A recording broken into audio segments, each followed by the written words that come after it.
दोस्तों, आज पहला क्लास है दोस्तों आप लोग के लिए सामने जो प्रस्तुत है थ्योरी की भारतीय संगीत की उत्पत्ति। दोस्तों जीना नॉलेज चैनल पे आपका स्वागत है और आप आज थ्योरी पढ़ेंगे। बिल्कुल इसकी सारी जो है उत्पत्ति दोस्तों कहाँ से हुई है, किसकी उत्पत्ति कैसे हुई है, आपको इस क्लास में जो है दोस्तों सारा आपका क्लियर कर दिया जाएगा, ठीक है? और आप बने रहिए हमारे साथ। और दोस्तों देखिए एमसीक्यूज़ कहाँ से बनते हैं, जब आप थ्योरी पढ़ेंगे तभी तो एमसीक्यूज़ आप सॉल्व कर पाएँगे। तो इसलिए थ्योरी जो है पढ़ना दोस्तों बिल्कुल इम्पोर्टेंट है, इसलिए मुझे लगा कि एग्ज़ाम से पहले आपको सारी चीज़ों का थ्योरी करवा देना चाहिए। तो दोस्तों थ्योरी के लिए तैयार हो जाइए, बहुत इंपॉर्टेंट थ्योरी होने वाला है। पहले देखिए संगीत की उत्पत्ति, यहाँ से दोस्तों कम से कम दोस्तों 4 से 5 प्रश्न यहाँ से पूछे जाएँगे, बस इतना से ही। तो सोच सकते हैं आप कि कितनी इंपॉर्टेंट जो क्लास रहने वाली है। तो दोस्तों शुरू करते हैं अपना कि संगीत की उत्पत्ति अध्याय दोस्तों 1 से स्टार्ट कर रहे हैं, ठीक है? आज पहला सेशन चल रहा है इसका। तो चलिए क्या कह रहा है दोस्तों संगीत की उत्पत्ति के बारे में, आइए यहाँ से हम पढ़ना शुरू करते हैं। सब जानते हैं कि भारतीय संगीत की उत्पत्ति जो बता रहा है ये कहाँ से बता रहा है। देखिए सबसे पहले क्या होता है दोस्तों, यहाँ से जानिए, आप पढ़िए कि मनुष्य के जन्म के साथ ही संगीत की उत्पत्ति का इतिहास भी क्या है, जुड़ा हुआ है, ठीक है? और संगीत की उत्पत्ति कब, कैसे और किसके द्वारा हुई, इसके बारे में जो है दोस्तों कि बहुत अधिक अनेक विद्वानों के अनेक मत हैं, ठीक है? आपको मैं अपने लैंग्वेज में ही समझाते चला चला जाऊँगा, ठीक है? आप जिससे कि आप बिल्कुल आसानी से आप समझ पाएँगे, ठीक है? वास्तव में देखिए दोस्तों संगीत का इतिहास जो है स्वयं मानव का इतिहास है, ठीक है? देखिए इस तरह से लिखा है, मैं वो पढ़ नहीं रहा हूँ क्योंकि समय भी बचेगा, डायरेक्ट हम समझाते ही चल रहे हैं क्योंकि दोस्तों एक बार पढ़ना, एक बार आपको समझाना तो वीडियो थोड़ा-सा लंबा हो जाएगा, तो इसलिए बस दोस्तों काम क्या है, समझना। तो बस समझाना मेरा काम है, तो समझते ही चल रहे हैं। देखिए जैसे-जैसे मनुष्य का विकास दोस्तों होता गया, तो संगीत की भी उन्नति होती चली गई। तो जब ज़ाहिर-सी बात है, जब विकास होगा तो संगीत की उन्नति भी होती चली जाएगी, ठीक है? उसके बाद क्या हुआ कि भारतीय संगीत की उत्पत्ति के संबंध में जो है दोस्तों विद्वानों ने मुख्य जो कितने आधार माने? 3 आधार माने, ठीक है? देखिए यहाँ से प्रश्न बन गया यहाँ आपका क्या कि भारतीय संगीत की उत्पत्ति में विद्वानों ने मुख्य कितने आधार माने? तो देखिए आधार अगर माना, 3 आधार माना है, ठीक है? कौन-कौन सा देखिए छोटा करके दिखा दें। आपका धार्मिक आधार, प्राकृतिक आधार और मनोवैज्ञानिक आधार। तो चलिए हम जानते हैं सबके बारे में। तो आइए सबसे पहले कि हमारा क्या कह रहा है कि धार्मिक आधार क्या कहता है? ये कहता है दोस्तों कि धार्मिक दृष्टिकोण से शिव, ब्रह्मा, सरस्वती, गंधर्व और किन्नर, ये सभी देवता जो थे वो संगीत के प्रेरक माने जाते थे, ठीक है? प्रेरक माने जाते थे।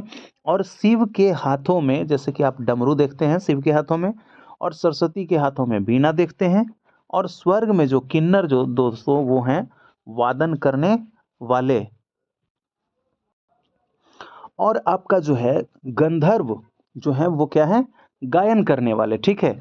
और अप्सराएं जो है वो नृत्य करने वाले स्त्रियां होती है। तो यहाँ पे आप देख रहे हैं कि आदि से ये सब जो हैं इनसे स्पष्ट है कि भारतीय संगीत जो है वो काफ़ी पुराना है। कैसे? धार्मिक दृष्टिकोण से आप क्या समझे कि शिव के हाथ में जो डमरू है, सरस्वती के हाथ में बीना है, और स्वर्ग में जो किन्नर हैं वो क्या है, वादन करते हैं, और गंधर्व गायन करने वाले थे, और अप्सराएं जो कि क्या करती थी, नृत्य करती थी। तो पता चलता है इसके धार्मिक आधार पे कि संगीत बहुत पुराना है। चलिए अब हमारा क्या कह रहा है, अब कह रहा है प्राकृतिक आधार पर। देखिए इस आधार के अनुसार जो है, प्राकृतिक आधार के अनुसार कि संगीत की उत्पत्ति जो है दोस्तों वो प्रकृति से हुई है। प्रकृति वाला आधार से माना जा रहा है कि प्रकृति से हुई, ठीक है? मनुष्य ने अपने जीवन के आसपास संगीतमय वातावरण देखा है, ये आपका प्राकृतिक आधार पे है, देखा है। जैसे नदियों की लहरें, सागर की तरंगे, पक्षियों के पक्षियों के कलरव से, और हवाओं के झोंकों से, इनके जो ध्वनि है यही सुनकर जो है वो मनुष्य जो है यही सबसे संगीत को जन्म दिया है। एक मत ये मानना है, ठीक है, प्रकृति का। और मनुष्य अपनी भावनाओं को जो है ऊंची-नीची ध्वनियों की सहायता से जो है व्यक्त किया है, और मतलब संगीत जो है प्रारंभ किया है। तो ये एक मत हो गई। अब अगला मनोवैज्ञानिक आधार क्या कहता है? मनोवैज्ञानिक आधार क्या कहता है? ये कहता है कि इस आधार के अनुसार जैसे-जैसे मनुष्य जो हैं क्रमिक विकास की सीढ़ियाँ चढ़ता गया, और वैसे-वैसे विभिन्न कलाएँ उनके जीवन में विकसित होती गई और जुड़ती गई। ठीक है, तो ये कहना है मनोवैज्ञानिक आधार से। और अतः संगीत जो है, ये संगीत आदि कलाएं क्रमिक विकास से जुड़ी हुई हैं, ऐसा कहना है मनोवैज्ञानिक आधार से। तो बच्चे जब देखिए जन्म लेते हैं तो उसके कंठ से ही ध्वनि निकलती है। गायन और वादन इसी ध्वनि की सहज विकास है, ऐसा मानना है। ठीक है, तो ये था तीनों हमारा क्या था, तीनों जो था आपका आपने देखा तीनों क्या था, ये था संगीत के उत्पत्ति के अपने जो माने जाने वाले जो आधार थे। ठीक है, अब देखिए, अब यहाँ पे क्या है, अब है हमारा हमारा क्या दे रहा है यहाँ पे, देखिए काल का ब्यौरा दिया गया है, छोटा कर दिया मैंने। अब देखिए काल, देखिए कि किस काल, काल में बांटा गया है, आपके संगीत को कालों में बांट दिया गया है। ठीक है, देखिए मध्यकाल यहाँ दिया गया है, मध्यकाल जो है हमारा मध्यकाल, इसको दो भागों में बांट दिया गया है। एक है पूर्व मध्यकाल और दूसरा है आपका उत्तर मध्यकाल। देखिए पूर्व मध्यकाल की बात करें तो आठवीं शताब्दी से 13वीं शताब्दी तक की बात होती है, तो वो होता है पूर्व मध्यकाल। अगर उत्तर मध्यकाल की बात करें तो 13वीं से 18वीं क्या होता है, उत्तर मध्यकाल। तो यहाँ से भी प्रश्न जो हैं वो बनेंगे, आप बिल्कुल यहाँ पे नोट कर लीजिए। ठीक है, याद कर लीजिए इस चीज़ को। यहाँ पे आप 8वीं से 13वीं देख रहे हैं, उसको पूर्व मध्यकाल, और यहाँ पे आप देख रहे हैं 13वीं से 18वीं सदी, इसको क्या बोलते हैं, उत्तर मध्यकाल कहा जाता है। अब देखिए यहाँ से जो है दोस्तों ध्यान रखना है कि पूर्व मध्यकाल के 8वीं और 13वीं जो सदी है उसके बीच में आपके संगीत रत्नाकर की रचना हुई, संगीत मकरंद की रचना हुई, गीत गोविंद की रचना हुई। ठीक है, तो संगीत रत्नाकर सारंगदेव ने लिखा, संगीत मकरंद नारद ने लिखा और गीत गोविंद जयदेव ने लिखा।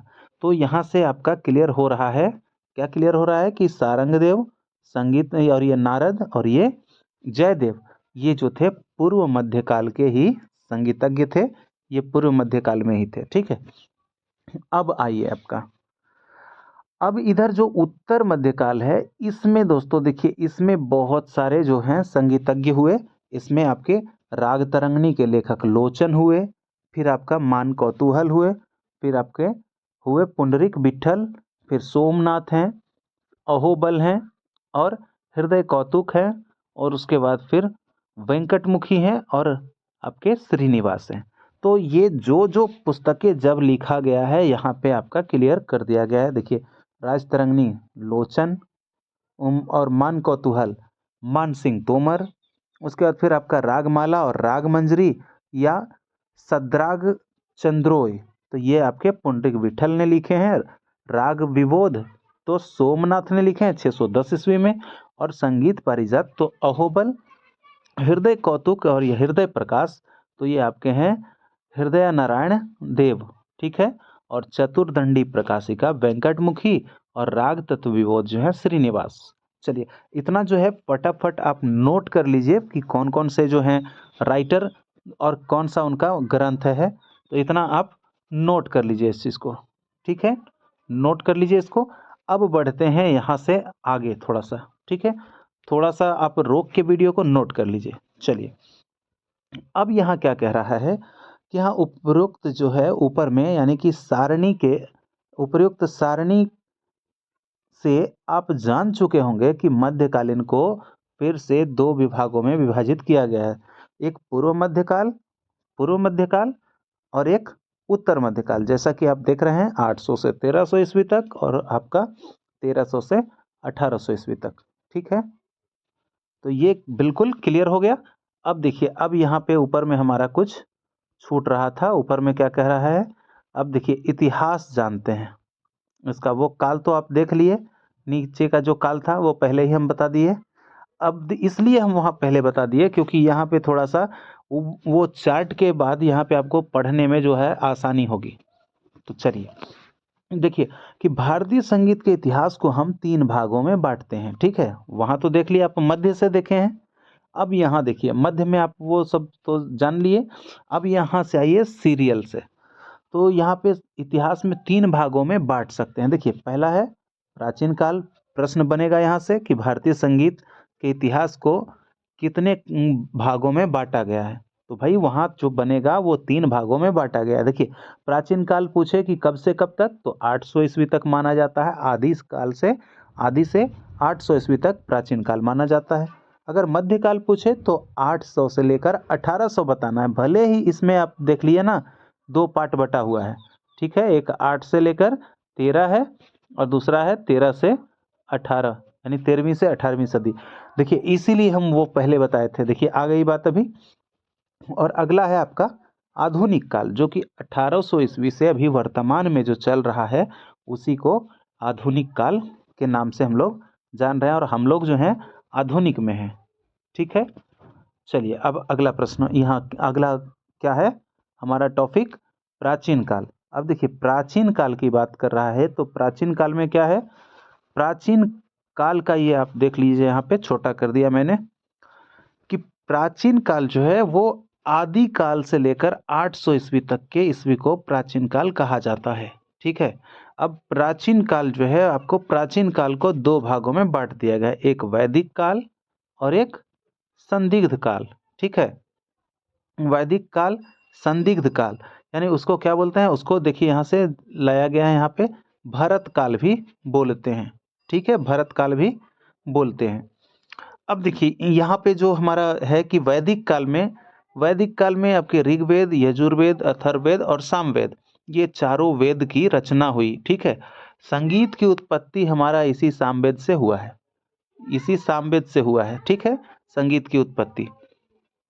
और यहाँ संदिग्ध काल की बात करें तो इसमें उपनिषद बने, रामायण रहा और महाभारत रहा, ये आपके संदिग्ध काल की बात हो रही है। तो उससे पहले ही हमारे वेद की रचना हो चुकी थी। अब देखिए यहाँ पे जो हमारा क्या है, उससे पहले हो चुकी थी। चलिए थोड़ा सा मिटा देते हैं इसको। अब देखिए यहाँ पे क्या दे रहा है, यहाँ पे जो है आपके भरत काल है, ठीक है।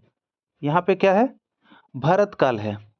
तो भरत काल के समय में कौन कौन से रहे थे, नाट्य शास्त्र, यानी कि भरत खुद थे स्वयं, बृहदेशी मतंग जी का, और नारदी शिक्षा नारद जी का। तो ये सब की रचना हुई उसी समय से, ठीक है। तो ये प्राचीन काल आपका क्लियर हो गया होगा, ठीक है। यहाँ से प्रश्न बनेंगे, बिल्कुल बनेंगे, पूछे जाते भी हैं, पूछे जाएंगे भी। अगला प्रश्न में आइए हम लोग देखते हैं मध्यकाल। मध्यकाल जैसा कि हम लोग दिखा चुके हैं, अभी बता चुके हैं। इसमें आपको क्या है कि इसमें मध्यकाल की अवधि जो है वो 8वीं से लेके कब 18वीं सदी तक मानी जाती है, ठीक है। इस काल को आप निम्न सारणी के माध्यम से समझ पाएंगे, जो कि हम पहले ही समझा चुके हैं, आपको बता चुके हैं। वैसे आप देखना चाहें तो थोड़ा सा देख लें इसको, कि ये जो 2 पार्ट में, जैसा कि आप जानते हैं, इसको बांटा गया है। एक 8वीं से 13वीं सदी जो है पूर्व मध्यकाल, और एक 13वीं से 18वीं जो कि उत्तर मध्यकाल, ठीक है। पूर्व मिस पहले और उत्तर मिस बाद में, ठीक है। इतना आपको ध्यान रखना है। पूर्व में हुआ आपका संगीत रत्नाकर सारंगदेव जी का, उसके बाद फिर संगीत मकरंद नारद जी का, उसके बाद फिर गीत गोविंद जयदेव जी का। चलिए बार बार एक ही चीज को आप लोग को अभी तो चर्च करके हम बता ही दिए। चलिए अब यहाँ क्या कह रहा है, अब आइए पहला जो हमारा है इसका कि पूर्व मध्यकाल। देखिए पूर्व मध्यकाल जो है हमारा पहला, इसमें कहा जा रहा है कि इस काल की विशेषता है, कि जिस प्रकार आज राग गायन प्रचलित है, उसी प्रकार उस समय में क्या था, प्रबंध गायन प्रचलित था। कब, पूर्व मध्यकाल में। प्रश्न बनेंगे यहाँ से कि पूर्व मध्यकाल में अ, कौन सा गायन प्रचलित था। तो पूर्व मध्यकाल में ध्यान रखना है कि प्रबंध गायन जो है वो प्रचलित था, ठीक है। वैसे आपको अगर मध्यकाल रहे तो मध्यकाल ही लगाना है, लेकिन अगर पूर्व मध्यकाल और उत्तर मध्यकाल दोनों रहेगा तो आपको इसमें पूर्व मध्यकाल में ही टिक लगाना है, ठीक है। पूर्व मध्यकाल का काल कब तक बताए हम अभी, तो उसका काल है 8 से लेकर 13वीं शताब्दी, और उत्तर मध्यकाल कब कब तक का है, 13वीं से लेकर 18वीं शताब्दी। तो क्लियर, बिल्कुल क्लियर हो रहा होगा। चलिए अब जो है इसमें जो है काल जो है, इस काल के में लिखे गए संगीत संबंधी कुछ महत्वपूर्ण ग्रंथ निम्न है। आइए देखते हैं, अगले पेज की तरफ बढ़ जाते हैं। इसमें जो है ये आपका क्या कह रहा है,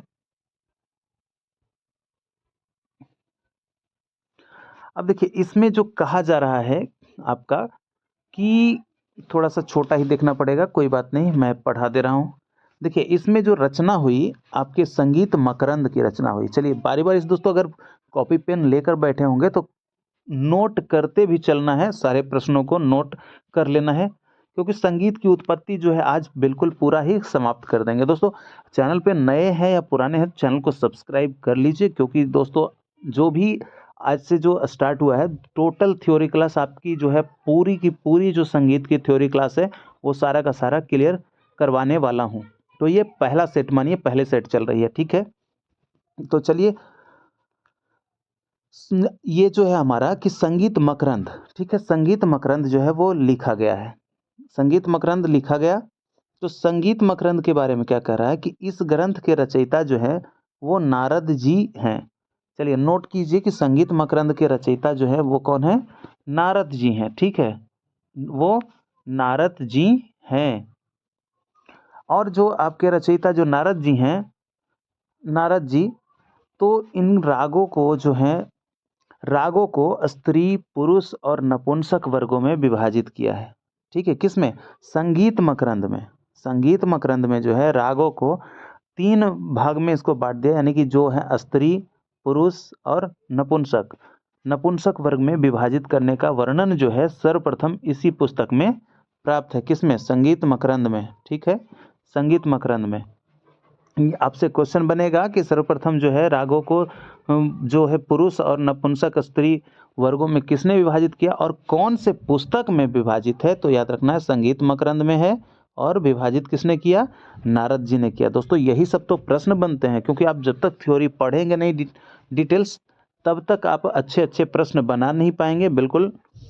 चलिए अब अगला आगे क्या कह रहा है, इसे राग रागनी पद्धति का आधार भी माना जाता है, किसको, संगीत मकरंद को, संगीत मकरंद को, ठीक है, संगीत मकरंद को राग रागनी पद्धति का आधार भी माना जाता है, और संगीत मकरंद के रचयिता नारद जी हैं। चलिए नोट करते चलिए, नोट्स बनाते चलिए, बिल्कुल बहुत अच्छे से करते चलिए, और चैनल को सब्सक्राइब भी करते चलिए, क्योंकि दोस्तों सब्सक्राइब करना बहुत ज़रूरी है मेरे मोटिवेशन के लिए। बहुत सारे जो है मेरे चैनल पे जो वीडियो पड़े हुए थे दोस्तों, वहाँ से जो है वो डिलीट करना पड़ा है, क्योंकि कुछ इश्यूज़ आ गए थे, तो इसलिए हम चैनल पे जो है डिलीट किए हैं। और ये आपको पूरा डिटेल्स हम इसलिए दे रहे हैं दोस्तों, ताकि आप जो है समझ जाएंगे, आप लोग ये थ्योरी पढ़ लेंगे तो आप ऑब्जेक्टिव प्रश्न जो है यूं ही चुटकी में आप सॉल्व कर सकते हैं, ठीक है। तो चलिए क्या है अब आगे कि इसको क्या कहते हैं, राग रागनी पद्धति का आधार भी माना जाता है, किसको, संगीत मकरंद को। चलिए अब अगला प्रश्न है, अगला टॉपिक जो हमारा है दोस्तों, ऑब्जेक्टिव कराते कराते जो है ना वो प्रश्न मुंह में आ ही जाता है। चलिए गीत गोविंद, देखिए गीत गोविंद की रचना जो है दोस्तों वो कब मानी जाती है, 12वीं शताब्दी में, ठीक है, गीत गोविंद की रचना 12वीं शताब्दी में मानी जाती है, ठीक है, गीत गोविंद पंडित जयदेव द्वारा की गई। इसके जो रचयिता थे गीत गोविंद के, वो पंडित जयदेव जी थे, गीत गोविंद के रचयिता, ठीक है।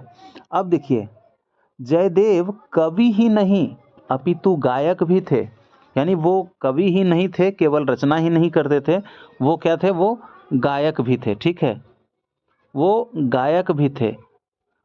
और इस पुस्तक में प्रबंध और गीतों का जो है दोस्तों वो संग्रह भी है, ठीक है, किसमें, गीत गोविंद में गीतों का संग्रह है और उसमें प्रबंध भी है, किंतु स्वर लिपि न होने से उन्हें किसी प्रकार से नहीं गाया जा सकता है। देखिए नोट करने का तो कर दिए दोस्तों, वो नोट पूरा कर दिए, लेकिन वो किसी लिपि नहीं है, किसी लिपि नहीं होने के कारण उसको कोई गा नहीं पाता है और कोई वो गाया नहीं जाता है, ठीक है।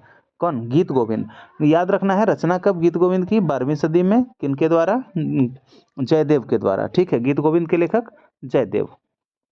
चलिए ये आपका संगीत मकरंद हो गया, ये हो गया। अब आइए संगीत रत्नाकर में, देखिए संगीत रत्नाकर में इसकी रचना 13वीं शताब्दी में सारंगदेव ने की, ठीक है, संगीत रत्नाकर की रचना किसने की, तो संगीत रत्नाकर की जो रचना की गई वो आपके सारंगदेव जी के द्वारा किया गया, किसके द्वारा, सारंगदेव जी के द्वारा इसकी रचना की गई। ठीक है, इसको 13वीं शताब्दी में इसकी रचना मानी जाती है। इसका कब संगीत रत्नाकर की रचना 13वीं शताब्दी में मानी जाती है। ठीक है, कब 13वीं शताब्दी। चलिए, यह ग्रंथ केवल उत्तर भारतीय संगीत में ही नहीं बल्कि दक्षिण भारतीय संगीत में भी बहुत महत्वपूर्ण समझा जाता है। देखिए, उत्तर भारतीय संगीत और दक्षिणी भारतीय संगीत यानी कि दोनों संगीत का जो आधार ग्रंथ जो है, आप यहाँ पे नोट कीजिएगा, ये इसको संगीत रत्नाकर को क्या माना जाता है?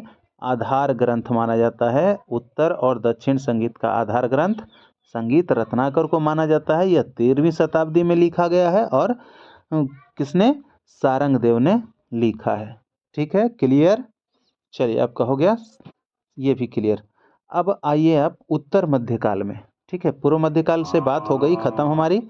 अब उत्तर मध्यकाल की बात करें तो इस काल में फारसी और उत्तर भारतीय संगीत का मिश्रित रूप, देखिए, मिश्रित रूप जो है वो भली भांति विकसित हुआ। कब? उत्तर मध्यकाल में, क्योंकि इस समय जो था आपके फारसियों का और ये अरब लोगों का जो है आना जो है वो भारत में प्रारंभ हो गया था। तो इस काल को संगीत का स्वर्ण युग कहा जाता है। देखिए, याद रखिएगा, उत्तर मध्यकाल को याद रखिएगा, इसीलिए आपको थ्योरी डिटेल्स पढ़ा रहे हैं। उत्तर मध्यकाल को जो है आपको दोस्तों, देखिए, कहानी की तरह याद रखिए, बिल्कुल आपको सब याद रहेगा। जैसा मैं बता रहा हूँ बिल्कुल ईजिली वे में बता रहा हूँ और ईजिली जो है जैसे कि बैठ के आपको समझा रहा हूँ, बस वैसे ही पास में। तो देखिए, संगीत का स्वर्णिम काल जो है, संगीत का स्वर्णिम युग जो है, कब? उत्तर मध्यकाल को माना गया है। ठीक है, किसको? उत्तर मध्यकाल को माना गया है। उत्तर मध्यकाल जो है संगीत का स्वर्णिम युग है। चलिए, अधिकांश जो है मुसलमान जो शासक थे वो संगीत से विशेष प्रेम था उन लोगों को, और अतः उन्होंने अपने दरबार में संगीतज्ञों को आश्रय दिया और संगीत को प्रोत्साहन दिया। तो प्रोत्साहन देने का काम किया जो मुसलमान जो शासक हुए, तो उन लोगों को संगीत के प्रति बहुत लगाव और प्रेम था। तभी वो क्या किए कि वो अपने दरबार में आश्रय देना शुरू किए संगीतज्ञों को। चलिए, अब देखिए यहाँ पे क्या है कि इस काल में शासन, यानी कि कौन से काल में? जब मुसलमान लोग आए तो उनके शासन काल में जो शासन हुआ और उनके जो राज्य काल में दरबारी जो संगीतज्ञ थे उनके बारे में हम लोग देखेंगे। ठीक है, उनके बारे में देखेंगे। देखिए, ये इम्पॉर्टेंट है, थोड़ा सा इसको आप लोग नोट कीजिएगा और याद भी रखिएगा। ये बहुत ही ज़रूरी है एग्ज़ाम के दृष्टिकोण से। और यहाँ पे आपसे पूछा जाएगा, देखिए, कि अलाउद्दीन खिलजी जो थे उनके यहाँ दरबारी संगीतज्ञ जो कौन थे? तो आपके अमीर खुसरो थे। ठीक है, याद रखना, अमीर खुसरो कहाँ रहते थे?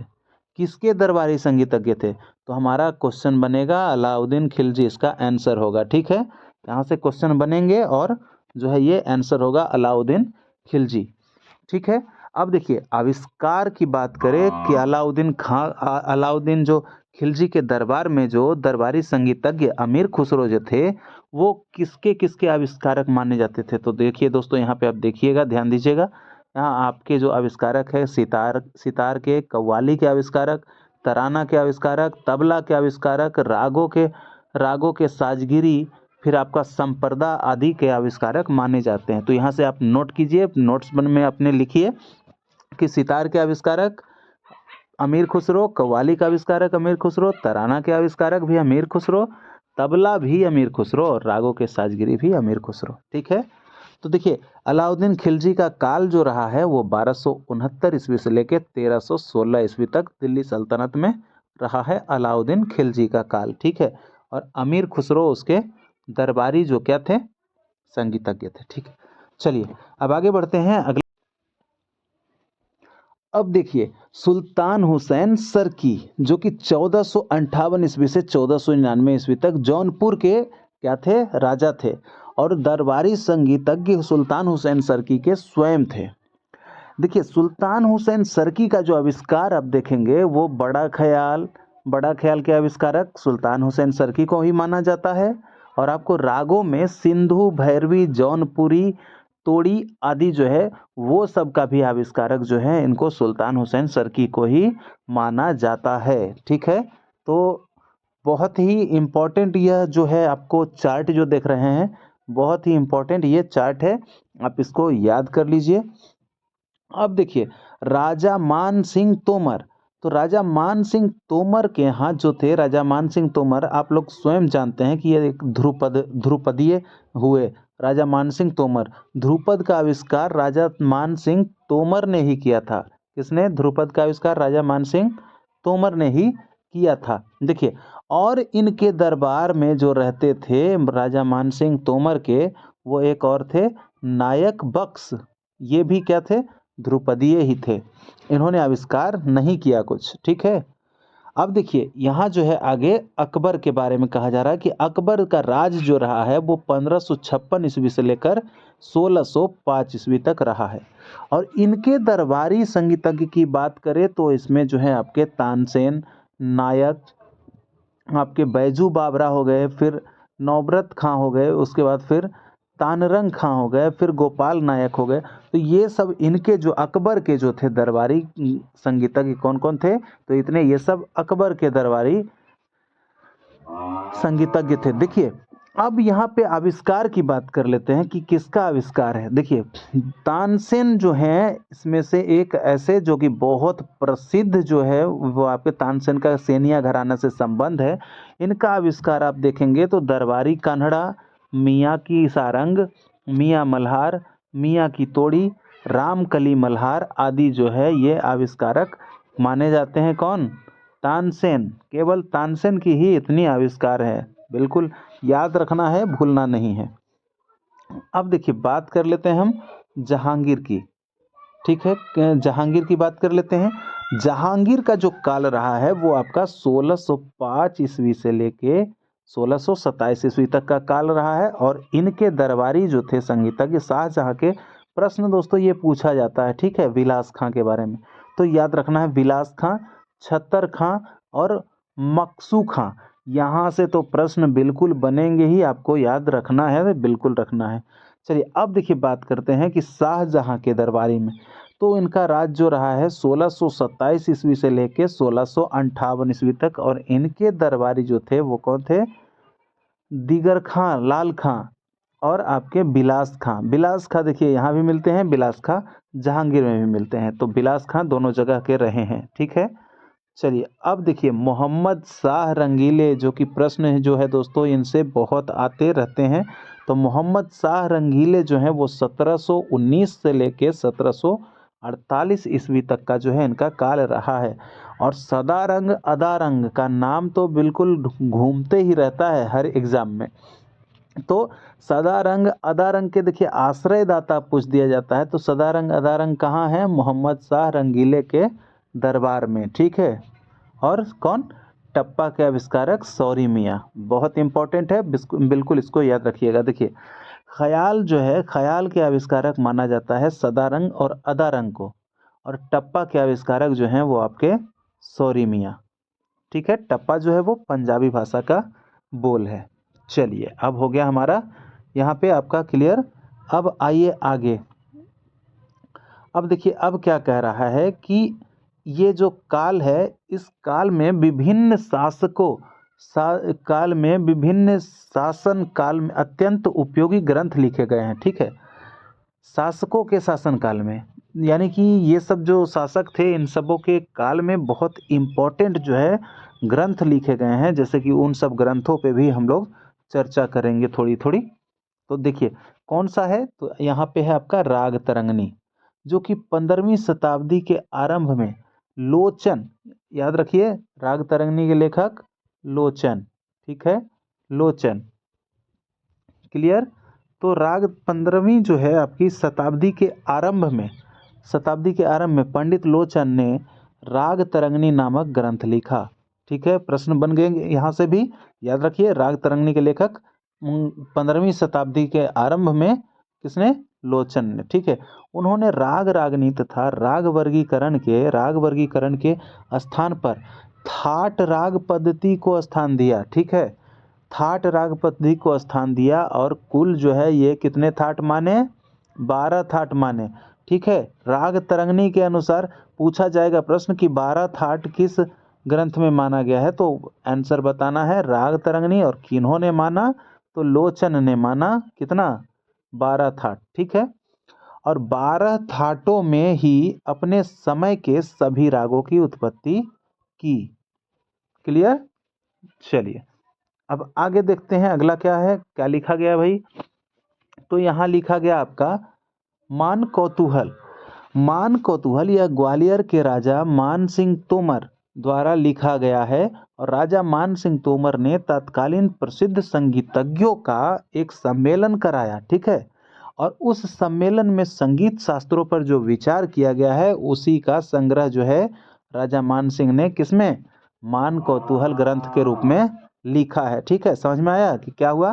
तो ग्वालियर में जो है वो राजा मान सिंह ने तत्कालीन संगीतज्ञों का एक सम्मेलन करवाया था और उसी के शास्त्र पे विचार करके मान कौतूहल में लिखा गया है। मान कौतूहल के लेखक जो हैं, ठीक है, कौन है? राजा मान सिंह तोमर। चलिए अगला है, क्या पूछ रहा है कि रागमाला, राग मंजरी और सद्राग चंद्रोदय। तो ये जो है रागमाला, राग मंजरी और सद्राग चंद्रोदय, इन ग्रंथों की रचना जो है पुंडरीक विट्ठल द्वारा की गई। ठीक है। पुंडरीक विट्ठल द्वारा की गई। दोस्तों पुंडरीक विट्ठल का नाम भी बड़ा इंपॉर्टेंट है संगीत में। और आपका सद्राग चंद्रोदय में इनके दक्षिण संगीत पर लिखा रागमाला व राग मंजरी में उत्तरी पद्धति का वर्णन किया है। ठीक है। राग मंजरी में जो है वो उत्तरी पद्धति का वर्णन किया है और सद्राग चंद्रोदय में ये जो है दक्षिण पद्धति पर क्या लिखा गया? रागमाला लिखा गया उसमें। ठीक है। चलिए अगला है हमारा राग तत्व, राग विबोध, जो कि आपके 1610 ईस्वी में दक्षिण के विद्वान पंडित सोमनाथ ने राग विबोध नामक ग्रंथ की रचना की। अगर आपसे पूछे कि राग विबोध की रचना किसने की, तो इसका सही जवाब क्या हो जाएगा? इसका जो सही जवाब होगा सोमनाथ ने की। ठीक है। तो राग विबोध नामक ग्रंथ की रचना की सोमनाथ ने। इसमें उत्तरी और दक्षिणी संगीत को एक में समावित करने का प्रयत्न किया गया। यानी कि वो जो थे, बिल्कुल आप ध्यान रखिएगा, प्रश्न बन भी सकता है इससे कि दोनों को एक करने के लिए, ठीक है, दोनों के एक करने के लिए कौन सा ग्रंथ लिखा गया? तो ये लिखा गया था आपका राग विबोध, यानी उत्तरी और दक्षिणी संगीत को एक में ही समाहित कर दिया जाए। इसकी प्रयास कौन किए थे आपके? तो सोमनाथ, राग तत्व विबोध के माध्यम से 1610 ईस्वी में। ठीक है। चलिए अब अगला प्रश्न है, अगला जो हमारा है ग्रंथ वो है संगीत पारिजात। संगीत पारिजात जो है बताया जाता है कि 1650 ईस्वी में पंडित अहोबल, संगीत पारिजात याद रखिएगा कब लिखा गया? 1650 ईस्वी में। और किसके द्वारा लिखा गया? ये आपके अहोबल के द्वारा लिखा गया, पंडित अहोबल के द्वारा लिखा गया। इस ग्रंथ में प्रथम बार बीना के तार पर 12 स्वरों की स्थापना का वर्णन है।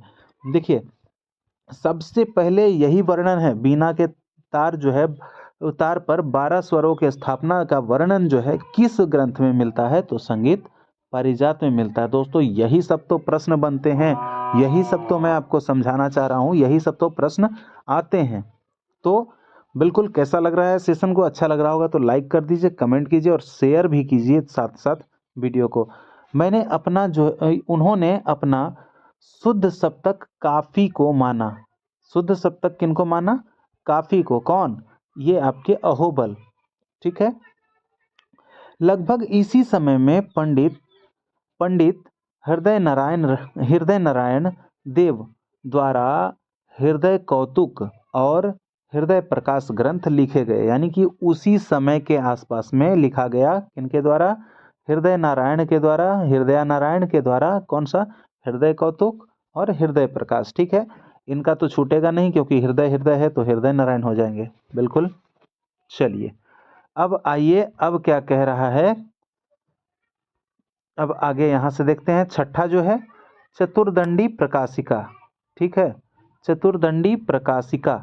देखिए चतुर्दंडी प्रकाशिका ग्रंथ जो है वो आपका लिखा गया है किनके द्वारा? वेंकट मुखी के द्वारा लिखा गया है चतुर्दंडी प्रकाशिका। आइए इसको भी देखते हैं। यह ग्रंथ 1640 से 1650 ईस्वी के लगभग माना जाता है। ठीक है, 1640 से 1650 ईस्वी के लगभग माना जाता है और दक्षिण के विद्वान पंडित वेंकटमुखी द्वारा लिखा गया है। दक्षिण के जो विद्वान थे, वेंकटमुखी कहाँ के थे? दक्षिण के। और वेंकटमुखी का पुस्तक 1640 से 50 के बीच में, और चतुर्दंडी प्रकाशिका इनका पुस्तक का नाम है। उन्होंने यह सिद्ध किया कि उस समय के स्वर सप्तक से अधिक 72, दोस्तों याद रखिएगा, अधिक से अधिक 72 थाटों की रचना हो सकती है तथा एक थाट से कुल 484 राग उत्पन्न किए जा सकते हैं। ये किनका मानना था? पंडित वेंकटमुखी का मानना था। ठीक है, किए जा सकते हैं। यद्यपि ग्रंथकार ने एक सप्तक में 12 स्वर माने, किंतु एक स्वर के कई नाम भी स्वीकार किए गए, यानी एक स्वर के बहुत सारे नाम भी स्वीकार किए गए। इसी समय में जो है भाव भट्ट ने अपने 3 ग्रंथ लिखे, भाव भट्ट। ठीक है, तो भाव भट्ट का आप लोग देखिए, यहाँ जो अनूप संगीत रत्नाकर है ये इसके रचयिता भाव भट्ट हैं, और अनूप संगीत विलास और आपका अनुपांकुश, ठीक है, ये भाव भट्ट की लेखन वाली ग्रंथ है। ठीक है, बिल्कुल क्लियर। तो ये सब जो है दोस्तों, प्रश्न यहीं से बनेंगे, बिल्कुल बनेंगे, आप कहीं मत देखिए, बिल्कुल इसको गौर से देखिए। और दोस्तों और डीपली आप सेट पढ़िए और सेट बनाइए, ये काफ़ी इम्पोर्टेंट होगा। लेकिन डीपली पढ़ने के बाद जो बनाने का मज़ा है वो आपको दुगना तिगना हो जाएगा। चलिए, अब यहाँ पे क्या है कि राग तत्व विबोध। राग तत्व विबोध 18वीं शताब्दी के उत्तरार्ध में श्रीनिवास ने राग तत्व विबोध नामक ग्रंथ लिखा। किसने? श्रीनिवास ने। राग तत्व विबोध तो पूछेगा तो श्रीनिवास ने लिखा। कब? 18वीं सदी में। ठीक है, नामक ग्रंथ की रचना की, और इस पुस्तक में उन्होंने पंडित अहोबल की भांति बीना के तार की लंबाई पर भिन्न भिन्न नापों के 12 स्वर की स्थापना की। ठीक है, उसके बाद उन्होंने जो है अहोबल के समान ही काफी थाट से, जैसे कि अहोबल कहाँ से? तो काफी थाट से, तो ये भी कौन? आपके श्रीनिवास भी काफी थाट को ही अपना शुद्ध थाट रखा। ठीक है, अब हम लोग क्या देखेंगे? आधुनिक काल। आधुनिक काल, तो दोस्तों ये आधुनिक काल जो है हम आपको अगले वीडियो में बता देंगे, क्योंकि बहुत जो है सेशन लंबा हो जाएगा। तो ये आधुनिक काल जो है काफ़ी इम्पोर्टेंट आधुनिक काल है, आधुनिक काल पढ़ने वाले हैं, तो इसलिए बिल्कुल आप लोग अभी तक जितना पढ़ें, ये सेशन कैसा लगा है आप मुझे कमेंट करके बताइए और शेयर भी कीजिए साथ में। और दोस्तों अच्छा लगा हो तो सब्सक्राइब भी कीजिए चैनल को। बस इतना ही कहना है आपसे, और मिलते हैं फिर से अगले वीडियो में आधुनिक काल के साथ। ठीक, धन्यवाद। जय हिंद, जय भारत।